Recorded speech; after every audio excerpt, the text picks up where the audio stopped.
को सुनने के लिए। हालेलुया, कभी भी बहुत काम कर रहा है। हालेलुया। हाँ। आज का कलाम, आज का वचन जो है बड़े ध्यान से सुनना। कितने लोग पवित्र शास्त्र को लेकर आए हैं, जरा अपने हाथ पाए ऊंचा करें जिनके पास पवित्र शास्त्र है। Hallelujah, praise the Lord, very good. आज का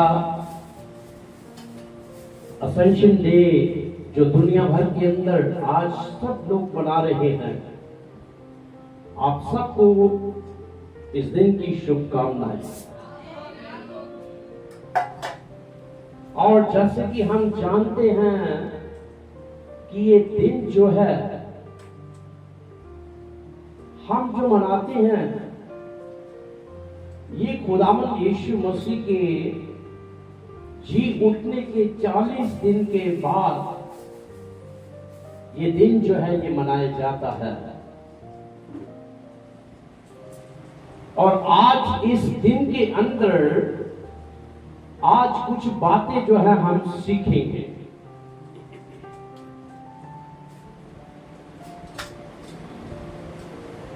बड़े ध्यान के साथ कलाम को सुनना। अगर आप नोट करना चाहते हैं ये नोट कर लें, लिखना चाहते हैं लिख सकते हैं, कुछ पॉइंट्स हैं। लेकिन जैसे ही हम इस कलाम के अंदर से हम इन बातों को सीखते हैं कि खुदावंद यीशु मसीह जो थे मुर्दों में से जी उठकर उसके स्वर्गरोहण के दिन तक बहुत से लोगों के बीच में बहुत सारे उसने काम किए। और बाइबल बताती है कि इसका वर्णन जो है वो इस कलाम मुकद्दस के अंदर हमें देखने को मिलता है। अजीजों, खुदावंद यीशु मसीह ने उन 40 दिनों के अंदर, जो 40 दिन वो इस धरती के ऊपर रहा, इस जमीन के ऊपर रहा, और 40 दिन उसने अपने लोगों को बहुत कुछ सिखाया। लूका रसूल की अंजील को जब हम पढ़ते हैं, उसका 24 अध्याय और उसका 1 से लेकर 53 तक जब हम इस वर्ष को पढ़ते हैं तो इसके अंदर बहुत सारी चीजें जो हैं, बहुत सारी बातें जो हैं वो हमें देखने को मिलती है कि खुदावंद यीशु मसीह ने किस तरह से अपने उन शागिर्दों को, किस तरह उसने अपने चेलों के साथ उनसे बातें की, उनको सिखाया, उनको बताया। वो 40 दिन वो इस धरती के ऊपर रहकर इस काम को वो करते रहे। आज असेंशन डे का दिन जो पूरी दुनिया के अंदर मनाया जा रहा है, इस कलाम मुकद्दस के अंदर आज हम इस बात को भी सीखेंगे। सबसे पहली बात यीशु मसीह ने सिखाया और उन्होंने कहा कि आसमान और जमीन का कुल इख्तियार,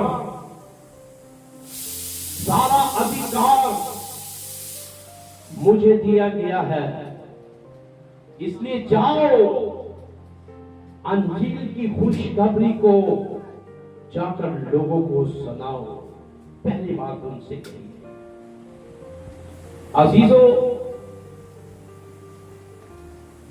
जीवने के बाद खुदावंद यीशु मसीह अपने चेलों के पास आया और उनसे कहा, देखो आसमान और जमीन का कुल अख्तियार मुझे दिया गया है, इसलिए तुम जाओ और जगत के लोगों को खुशखबरी सुनाओ।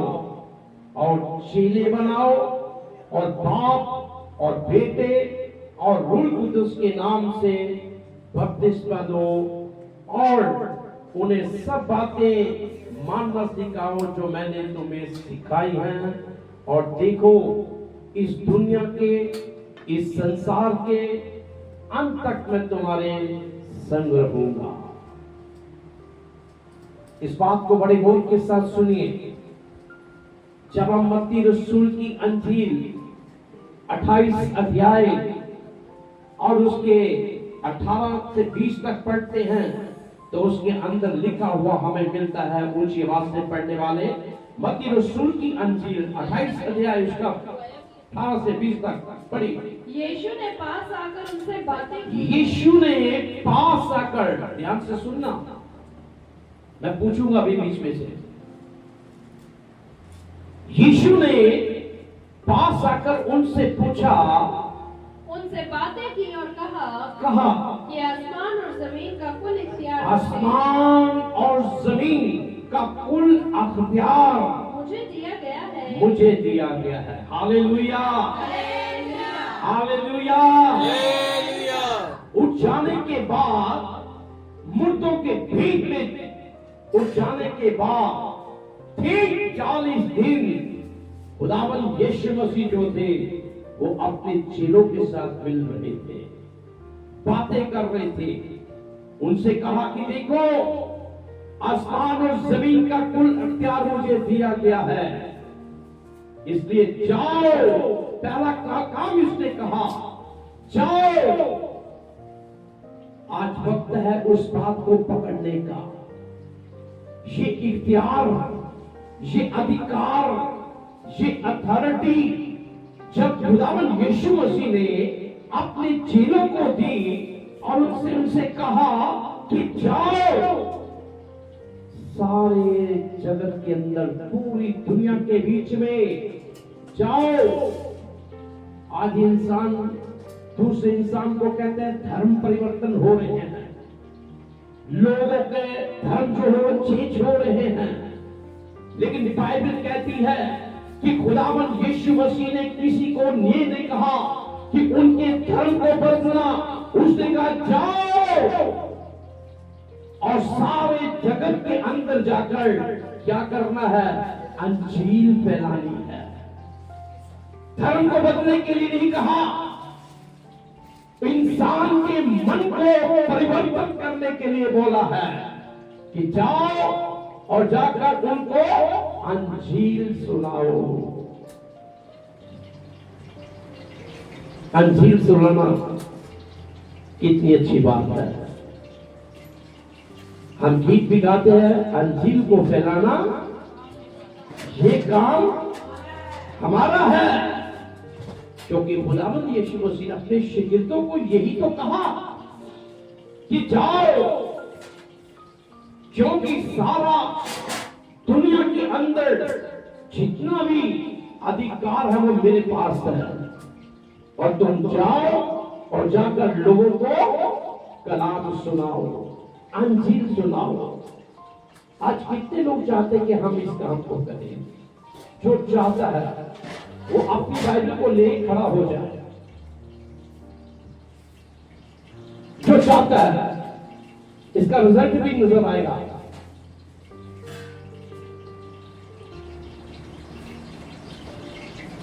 देख लो, बाद में मत कहना कि गलती से हो गए मेरे से। क्या कहा उसने? जाओ और लोगों को क्या करो? अंजील सुनाओ। ऐसा लिखा ना? तो कितने लोग चाहते हैं कि आज हम इस बाइबल को लेकर, इस अंजील को लेकर आज ही हम अपने घरों से निकलेंगे, क्योंकि इब्रानियों 13 के अंदर लिखा है, तू अपने खेमा घर से बाहर निकल, क्योंकि तुम्हारा यहां रहने के लिए कोई भी स्थान नहीं है। आज हम इसी काम में जुट जाएंगे, चाहे कुछ भी हो। आज हम जगह जगह जाकर हर इलाके के अंदर जाएंगे और जाकर लोगों को सुसमाचार सुनाएंगे। यह है अंजील। अंजील को फैलाना ये काम। दूसरी बात कहता है चेले बनाओ। जब आपके पास अंजील है, आपने कलाम को पढ़ा है, दूसरों को सिखा रहे हैं, तभी आप दूसरों को चेले बना सकते हैं, अदरवाइज नहीं। जब आप उनको चेले बनाओगे, शागिर्द बनाओगे, क्योंकि खुदावंद यीशु मसीह ने भी ऐसा ही किया ना। बैठिए, खुदावंद यीशु मसीह ने ऐसे ही किया ना। उन्होंने भी आकर सबसे पहला काम जो किया, उसने क्या किया? अपने चेलों को तैयार किया, कलाम को फैलाया, सुसमाचार लोगों को दिया, मैसेज लोगों को दिए। आसमान की बात से नजदीक है, अपने आप को तैयार करो। और ठीक उसने दूसरी बात कही, चेले बनाओ। आज वक्त है मेरे अजीजों कि हम जाएं, उस कलाम को ले जाएं और आज ही जाकर इस सुसमाचार को फैलाएंगे। अपना हाथ करे करे जो जाना चाहते हैं। ये चार लोग, 5, क्योंकि बाहर के लोग नहीं कर सकते। हालेलुया।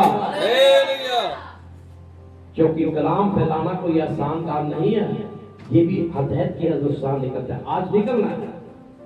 आज यहां से जब हम जाएंगे अपने घरों की ओर, तो उससे पहले कि हम अपने प्रार्थना करें, दुआ करें और अपने उस सुसमाचार को ले जाकर ठीक लोगों के पास जाएंगे,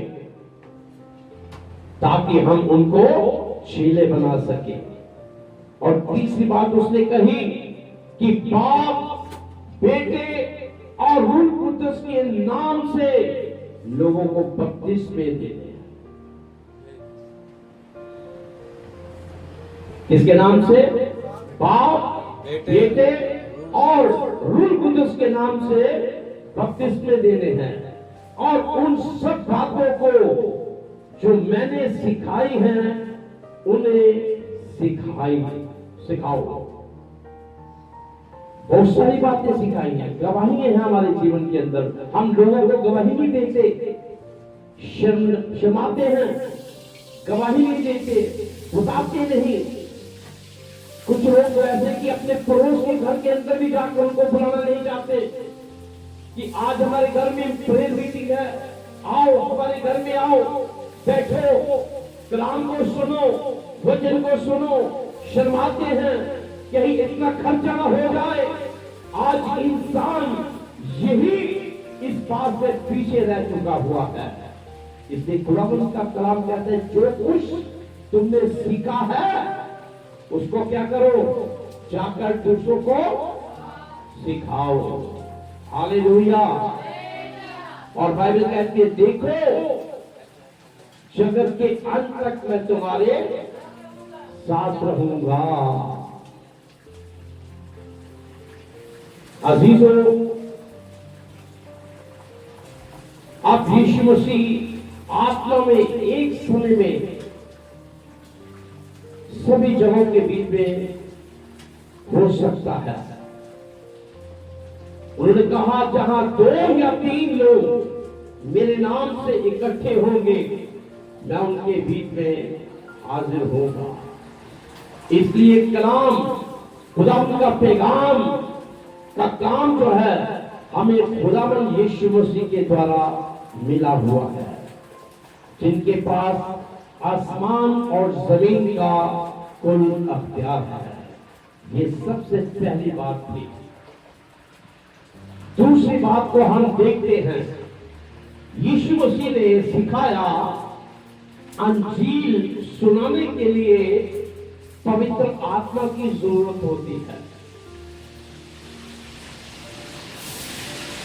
अंजील सुनाने के लिए किसकी जरूरत है? पवित्र आत्मा की जरूरत है।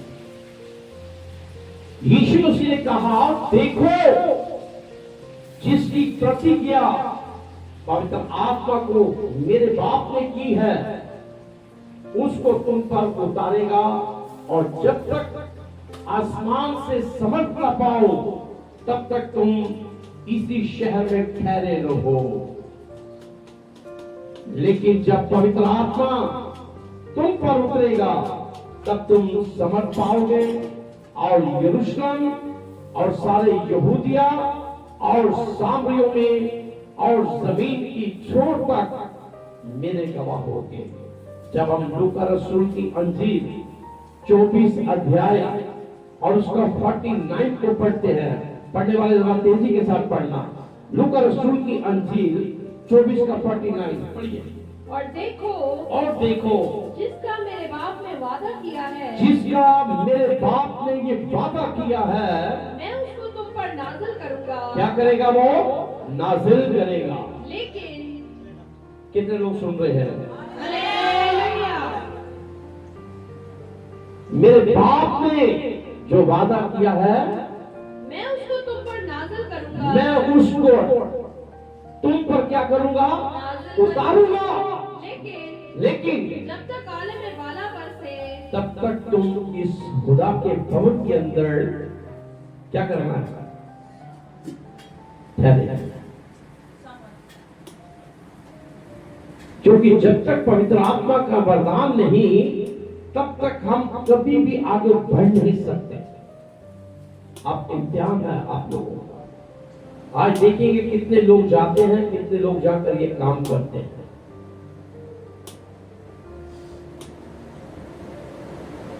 अगर ये काम हम नहीं कर रहे तो इसका हमें साफ नजर आएगा कि हम सिर्फ यहाँ पवित्र आत्मा जो के बीच में जो बैठे होते हैं उनका क्या रिजल्ट निकला हुआ है।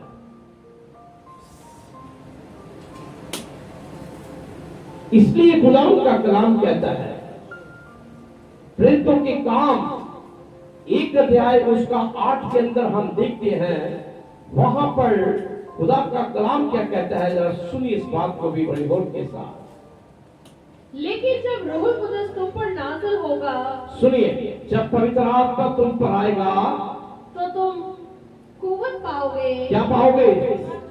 सामर्थ पाओगे, कुव्वत पाओगे। और यरूशलेम, पहली बात यरूशलेम और तमाम यहूदियों के बीच में यरूशलेम, पहली बात यरूशलेम के अंदर, यानी अपने उस क्षेत्र के इलाके के अंदर सबसे पहले हमें अपने उस इलाके के अंदर जो है वहां पर जाकर खुशखबरी का पैगाम देना है। कितने लोगों को समझ आ रही है? दूसरी बात कहता है सारे यहूदियों में, यानी उसके आसपास के बीच में जितने भी लोग हैं आपके अंदर, आपने उनको भी जाकर सुसमाचार, ये अंजील को फैलाना है। क्योंकि अंजील जो है ये हमारे ऊपर कर्ज है। जब तक हम इस कर्ज के अंदर से बाहर नहीं निकलते, इस कर्ज के अंदर से बाहर नहीं निकलेंगे, हम कभी भी छूट नहीं सकते, निकलना पड़ेगा। इसलिए वो कहता है कि पहले जाना कहां है? यरूशलेम, यानी अपने इलाके में, फिर सारे यहूदिया में, यानी अपने आसपास के इलाके के अंदर, फिर सामरियों के बीच में, यानी उनके गांव और शहरों के बीच में जाकर ये कलाम को आपने देना है, गवाहियों को देना है, क्योंकि पवित्र आत्मा यही काम करेगी वहां पर। आज हमने दूसरा काम देखा। अब तीसरी बात जो है वो ये है कि यीशु मसीह ने सिखाया कि वो खुद, यानी आप संपूर्ण पवित्र शास्त्र का वो केंद्र है, एक बिंदु है। अजीजों, यीशु मसीह के जी उठने के बाद यीशु मसीह राजा के घर में नहीं, बल्कि उन लोगों के घरों के अंदर भी नहीं जिन्होंने उसे सताया था या क्रूस के ऊपर चढ़ाया था, उनके पास नहीं गया। जी उठने के बाद वो सीधा अपने चेलों के साथ अपने शागिर्दों के पास गया और वहां पर जाकर उनको दो चेले जो थे, जो अपने घर की ओर जा रहे थे, उनके बीच में वो हाजिर हो गया। जब हम लूका रसूल की अंजील उसका 24 अध्याय 13 से 17 तक पढ़ते हैं तो वहां पर लिखा हुआ हमें मिलता है। सुनिए, लूका 24:13 पढ़िए। और देखो उसी दिन उनमें से दो आदमी उस गांव की ओर जा रहे थे, जिसका नाम एमाउस गांव की ओर जा रहे थे। वो यरूशलेम से कोई 7 मील के फासले पर है। जी, और वो अब ये लोग क्या कर रहे हैं? अपने गांव की ओर जा रहे हैं, ये चेले हैं। लेकिन जब ये जा रहे थे एमाउस की ओर, अपने गांव की ओर, तो चलते चलते खुदावंद यीशु मसीह भी इनके साथ हो लिए, लेकिन इनकी आंखों के ऊपर पर्दा गया, इन्होंने उसे पहचाना नहीं। वो बातें करते करते चले जा रहे थे और चलते चलते वहां पर जब जा रहे थे तो रास्ते में वो बातें क्या कर रहे थे कि देखो, इतना नेक इंसान, एक अच्छा इंसान, उनको क्रूस पर दे दिया गया, उनको मार दिया गया। यानी खुदावंद यीशु मसीह के बारे में वो बात कर रहे थे कि वो मर गया, अब हमारे लिए कोई भी उम्मीद नहीं है। ये बातें कर रहे हैं दोनों, लेकिन अचानक खुदावंद यीशु मसीह उनके बीच में हाजिर होते हैं, उनके बीच में आते हैं और उनके साथ साथ चलते चलते वो जैसे ही वो सच्चाई की बातें उनके साथ कर रहे थे तो बाइबल ये बताती है कि उनकी आंखें जो थी वो खुल गई। बाइबल बताती है कि वो लोग बड़े नदानी से सहवाग के साथ वो अपने कहने के अनुसार वो शहर की ओर जा रहे थे और चलते चलते वो एकदम इस बात के लिए हैरान हो गए। और बात क्या कर रहे थे कि वो सीधा व्यक्ति था, सादा इंसान था, सिंपल था, उसकी हमें एक उम्मीद थी। इन बातों को वो जब कर रहे थे तो बाइबल ये बताती है, उसका 25 को जब हम पढ़ते हैं तो उसके अंदर क्या लिखा मिलता है, सुनिए ध्यान से, पढ़िए। उसने उनसे कहा कि ऐ नादानो, ऐ नबूतियों, और नबियों की सारी बातों के नबियों की सब बातों पर मानने में सुस्त इनका दो। कितने ईमान में कम थे। ये दोनों बातें कर रहे हैं, जा रहे हैं, चल रहे हैं, और ये बातें क्या कर रहे हैं कि वो ही हमारा एक मसीह था जो मर गया, अब हमारी उम्मीद कोई नहीं। लेकिन खुदावंद यीशु मसीह उसी वक्त उनके साथ सो लिए। उन्होंने कहा, नबूतियों और नबियों की सब बातों पर विश्वास करने में मत मंदियों, यानी कम विश्वास वालों। 26 के अंदर क्या कहता है, ये सुनिए ध्यान से। क्या मसीह को ये दुख उठाकर अपने जलाल में दाखिल होना, हालेलुया,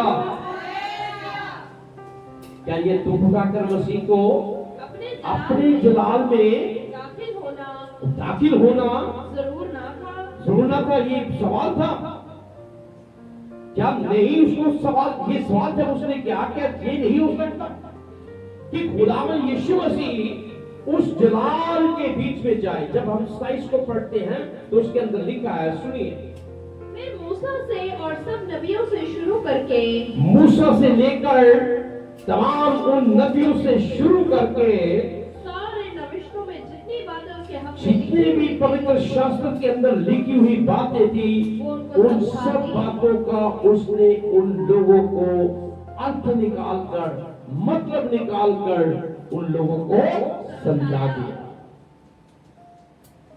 ये लोग चले जा रहे हैं, अपने ध्यान के बीच में चले जा रहे हैं। जब हम लूका रसूल की अंजील 24 अध्याय उसका 25-27 को पढ़ते हैं तो उसके अंदर यही लिखा हुआ मिलता है कि किस तरह नबी लोग और पवित्र शास्त्र के अंदर लिखी हुई सब किताब के अंदर खुदावंद यीशु मसीह के बारे में ही ये सब बयान की गई। और उन्होंने कहा, विश्वास करने वाले जो बहुत विश्वास करने वाले थे, ऐसे इंसानों को उसने आज भी हम देखते हैं कि बहुत सारे लोग जो हैं इस बात पर विश्वास जो है वो नहीं करते। कम विश्वास है, बहुत कम विश्वास है, बहुत कम ईमान के बीच में चल रहे हैं। लेकिन बाइबल ये बताती है कि संपूर्ण पवित्र शास्त्र का केंद्र बिंदु जो है वो हमारा खुदावंद यीशु मसीह है। Hallelujah, hallelujah. चौथी बात के ऊपर हम जाएंगे। चौथी बात उसने क्या सिखाई? खुदावंद यीशु मसीह ने सिखाया कि उनका दुख उठाना और जी उठना और फिर स्वर्ग रोहन बहुत जरूरी था। आज भी हम देखते हैं, जब लूका रसूल की अंजील उसका 26 के अंदर हम पढ़ते हैं तो वहां लिखा हुआ मिलता है, सुनिए ध्यान से,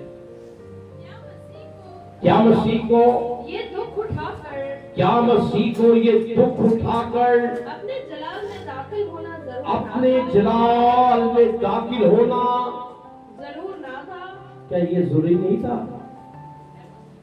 कितना जरूरी है। देखिए, अगर वो दुख ना उठाता तो कभी भी जलाल के अंदर दाखिल ना होता। अजीजों, उसको मसीह को दुख उठाकर अपने जलाल के अंदर ये परफेक्ट करना था। ये बहुत बड़ा सवाल है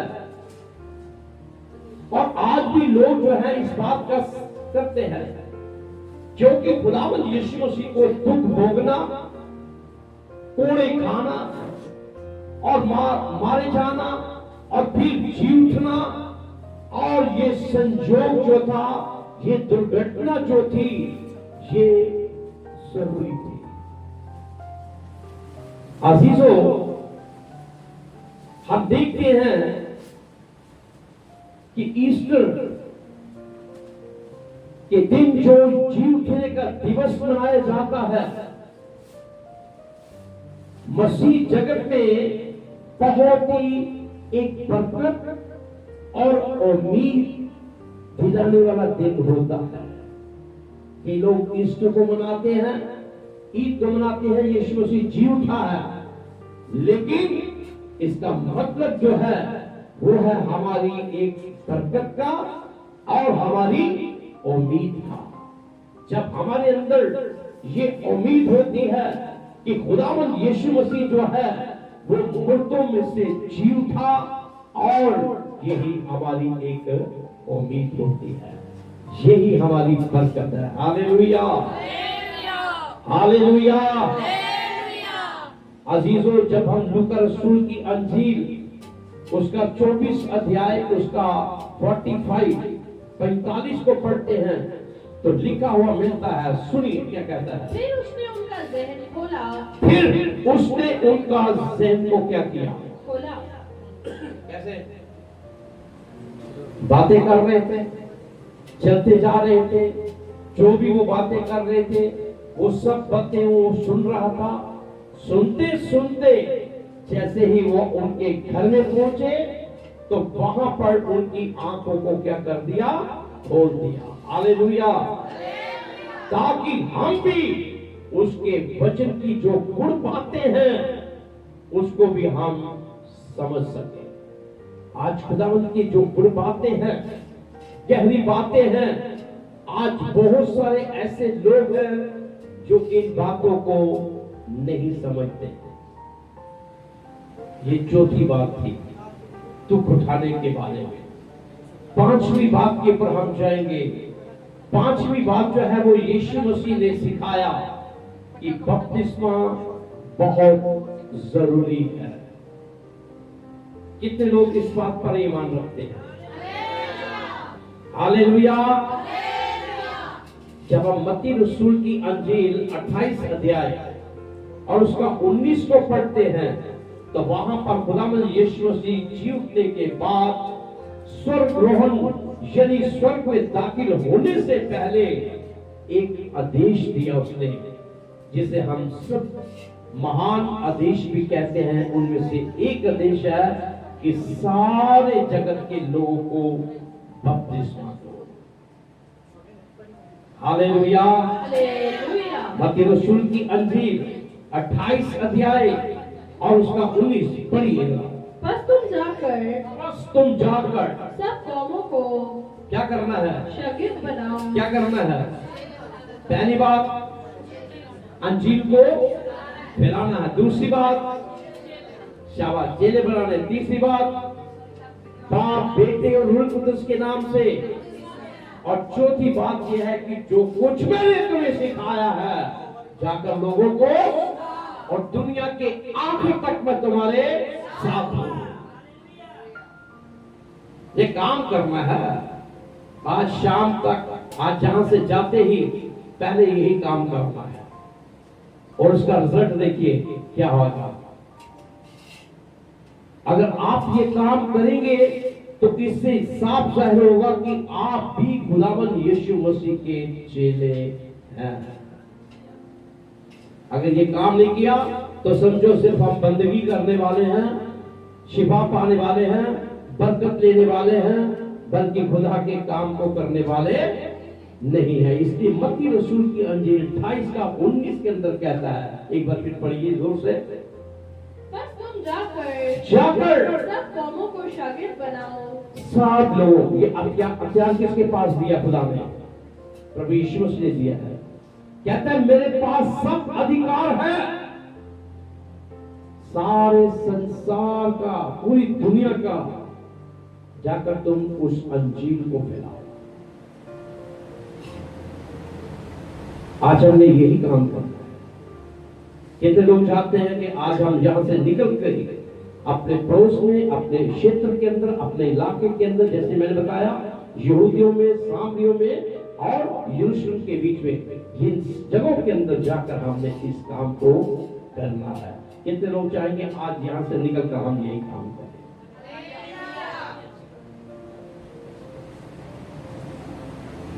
हमें जाने से पहले मैं आपको मसा करूंगा।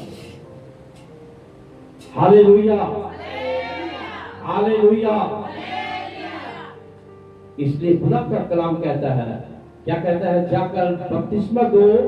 इसका मतलब यह है कि बपतिस्मा एक सबसे महत्वपूर्ण विधि है।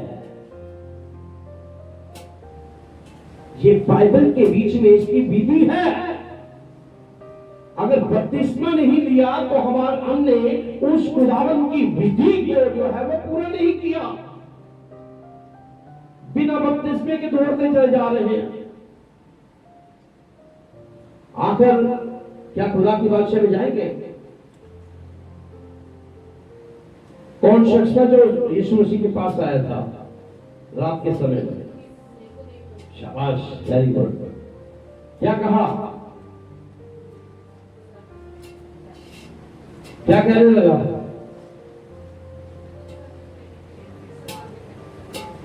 तो यीशु मसीह ने क्या कहा कि जब तक तू रूह और सच्चाई से, पानी से और बपतिस्मा नहीं लेगा तो कभी भी खुदा के बादशाह में दाखिल। तो बपतिस्मा जो है ये क्या है? एक विधि है। बाइबल कहती है कि ये एक विधि है, जो विश्वास करे और बपतिस्मा ले उसी का उद्धार होगा। छुटकारा हुई है, नहीं तो दुष्ट आत्मा ले जाती है खींच कर। मरकस रसूल की अंजील 16 का 16 पढ़िए, सुनिए ध्यान से बात को। मरकस रसूल की अंजील 16:16 के अंदर क्या कहता है, सुनिए। जो ईमान लाए, कहता है जो ईमान लाए और बपतिस्मा ले, जो ईमान लाए। पहली बात है ईमान लाना। अगर आपके जीवन में ईमान नहीं है, आप बपतिस्मा नहीं ले सकते। खोजक ने क्या किया, जब उसने फिलिप्पुस ने उससे कहा क्या तू ईमान रख करता है, कहता मैं ईमान लाता हूं। उसने कहा अगर ईमान लाता है तो फिर पानी भी है और खुदा का सेवक भी है।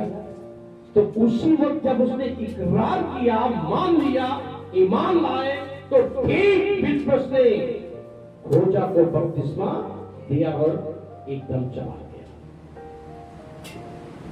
मरकस रसूल की अंजील 16:16 के अंदर यही कहता है, पढ़िए एक बार फिर। जो ईमान लाए, जो ईमान लाए और बपतिस्मा ले, और बपतिस्मा ले वो नजात पाएगा, वही छुटकारा, नहीं तो सीधा नरक है हमारे। बंदगी में बैठे रहना या बंदगी कर लेना या हम ताली बजा लेना इतना काफी नहीं है, हम स्वर्ग में नहीं जाएंगे। क्योंकि ये एक क्या है, बपतिस्मा क्या है, शाबाश, विधि है। ये एक कलाम की, इस अंजील की एक विधि है कि जो ईमान लाए, बपतिस्मा ले, उसी का उद्धार होगा। 39 दिनों में खुदावंद यीशु मसीह इस तालीम को उन लोगों के बीच में देता रहा और मजबूती के साथ, दृढ़ता के साथ वो ये बातें जो लोगों को कहता रहा और उन्होंने उसकी बातों को सुना भी। ये थी 5वीं बात।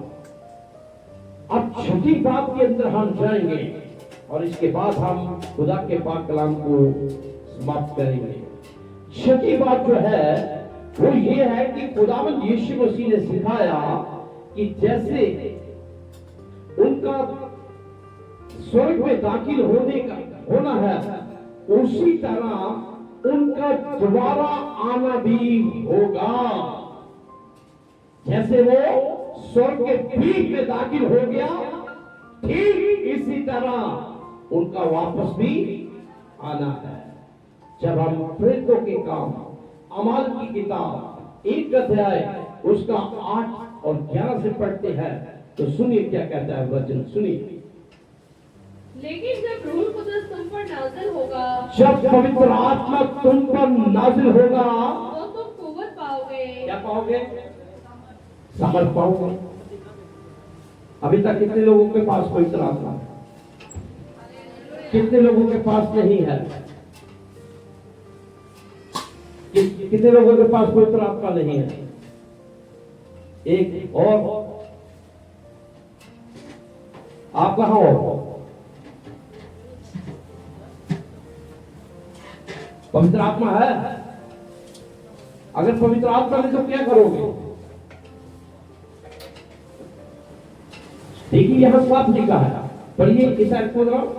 लेकिन जब रूह कुदस तुम पर नाज़िल होगा, जब पवित्र आत्मा तुम पर नाज़िल होगा तो तुम कुव्वत पाओगे, तुम समर्थ पाओगे और यरूशलेम और तमाम यहूदिया और सामरियों के बीच में, बल्कि जमीन के इंतहा तक, यानी जमीन की छोर तक मेरे गवाह होंगे। आखिर दुनिया के कोने तक। देखिए दुनिया के कोने तक लोग फैल गए। अभी ये कलाम जो है, ये अंजील जो है, आज दुनिया के हर कोने कोने के अंदर पहुंच चुकी हुई है। यह है पवित्र आत्मा का काम, क्योंकि यही है जब यीशु मसीह ने उन लोगों को सिखाया कि जैसे उनको आपने स्वर्ग के बीच में दाखिल होते हुए देखा है, ठीक उसी तरह वो वापस आते हुए आपको भी दिखाई देगा। हालेलुया। अजीजों, प्रभु यीशु मसीह ने 40 दिन लोगों को बहुत सारे चिन्ह दिखा कर जो बातें सिखाई, उनका उसने प्रूफ भी दिया। और ये प्रूफ जो था, उनके अनुसार वो बादलों के बीच में फिर दोबारा आने वाला है। हालेलुया। और लोगों की नजरों से जब वो जा रहा था, तो चलते चलते बादलों ने एकदम उसको अपने घेरे में ले लिया और वो गायब हो गया, नजर ही नहीं आया। लेकिन उनके चेले बादलों में आंखें लगाए हुए थे, वो देख रहे थे कि ये खुदावन हमारा, गुरु हमारा, ये जो बादलों के अंदर चला गया, उसका इंतजार कर रहे थे, वेट कर रहे थे कि अभी आएगा वापस, अभी आ जाएगा। वो उस पहाड़ के नीचे खड़े हुए उसका इंतजार कर रहे थे। लेकिन खुदावंद यीशु मसीह ने अपने स्वर्गदूतों को भेजा और उन स्वर्गदूतों ने आकर चेलों से क्या कहा, सुनिए, शायद तो अंदर पढ़िए। ये कहकर वो उनके देखते देखते हाँ, ऊपर उठा लिया गया जी, और बदली ने उसे हाँ, उनकी नजरों से छिपा लिया, गायब कर दिया। और उसके जाते वक्त जब वो आसमान की तरफ गौर से देख रहे थे, क्या कर रहे थे? अभी आएगा। उनकी उम्मीद थी कि खुदावंद यीशु मसीह, कितने सुने हालेलुया,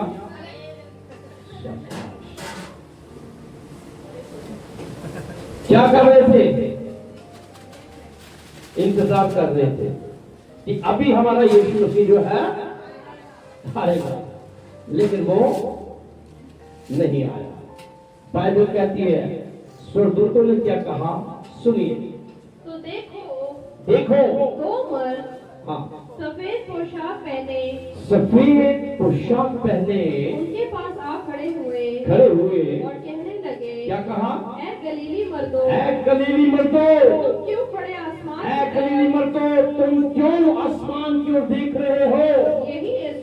यही यीशु जो तुम्हारे पास से आसमान पर उठाया स्वर्ग के बीच में चला गया है, उसी तरह और फिर वही उसी तरह वापस।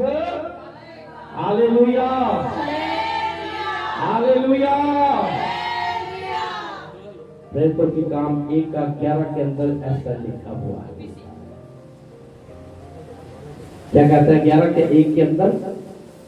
और कहने लगे, ऐ गलीली मर्दों, हाँ, तुम क्यों खड़े आसमान की तरफ देखते हो? सुनो ध्यान से पढ़िए। यही यीशु जो तुम्हारे पास से ये जो तुम्हारे पास से आसमान पर उठाया गया है, आसमान पर चला गया है, उसी तरह फिर आएगा, ठीक उसी तरह वो वापस। हालेलुया। अब हमारा काम क्या है? उसका इंतजार करना, और आएगा और अपने महबूब को, अपने लोगों को अपने पास ले जाएगा। अजीजों, आज का ये कलाम, इसका निचोड़ जो है, संश जो है, इसका मतलब है कि सभी बातें जो हैं वो पूरी हो रही हैं, जो खुदावंद यीशु मसीह ने मत्ती 24 के अध्याय में कही थी। इसलिए उसने आने का भी बहुत जल्द होगा, और बिल्कुल वैसे ही होगा जैसे उसने स्वर्ग में जाने के समय बातों में हुआ था। जी हाँ अजीजों, आज इस संदेश में हम जो हमने सुना, बड़ी गंभीरता के साथ इसके ऊपर हम विचार करें, और इस पर विचार करने की हमको जरूरत भी है कि हम यीशु मसीह के आने का इंतजार जो है वो हम कर रहे हैं, ताकि हमें भी हम उनके साथ वापस जा सके। इसलिए आज का असेंशन डे का जो आज पूरी दुनिया के अंदर इस दिन को जो मनाया जा रहा है, 40 दिन के बाद खुदावंद यीशु मसीह ने अपने लोगों को बहुत कुछ सिखाया। जो हमने 6 बातें आज इस कलाम मुकद्दस के अंदर सीखी, इन बातों पर गौर करें और आज से ये फैसला करें कि हम आज, अभी और इसके बाद हम ठीक जाकर अपने उस कलाम को लोगों तक पहुंचाएं, ताकि लोग भी इस बात को सुने और लोग भी निजात को पा सके। खुदावंद आज के कलाम के वसीला आप सबको, आपके घरानों को, देखने वालों को, सबको खुदा बरकत दे। आमीन।